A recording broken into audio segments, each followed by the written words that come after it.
Dabhoi railway વિભાગ દ્વારા LC-21 પાસેથી પસાર થતી બ્રોડગેજ લાઇન પર આવેલા મહુડી ભાગોળ ક્રોસિંગ 5 દિવસ માટે મરામત માટે બંધ રાખવામાં આવશે।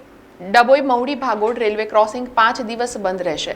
ડભોઈ રેલવે વિભાગ દ્વારા ડભોઈમાં આવવા જવા સરિતા ક્રોસિંગ બ્રિજનો ઉપયોગ કરવો તેવું મહુડી ભાગોળ ક્રોસિંગ ખાતે નોટિસ બોર્ડ લગાવવામાં આવ્યું છે, જેમાં ડભોઈ મહુડી ભાગોળ રેલવે ક્રોસિંગ 25 નવેમ્બરથી 30 નવેમ્બર મરામતને લઈને બંધ રાખવામાં આવશે તેમ જણાવવામાં આવ્યું છે। ત્યાં સુધી લોકોને સરિતા ક્રોસિંગ ઓવરબ્રિજનો ઉપયોગ કરવા સૂચના અપાઈ છે।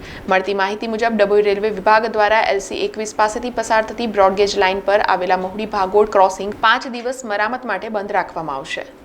સમાચારોના સતત અપડેટ માટે TNN ન્યૂઝને YouTube પર સબસ્ક્રાઇબ કરી બેલ આઇકોન પ્રેસ કરો અને અમારી સાથે જોડાયેલા રહો Facebook, Instagram અને Twitter ઉપર।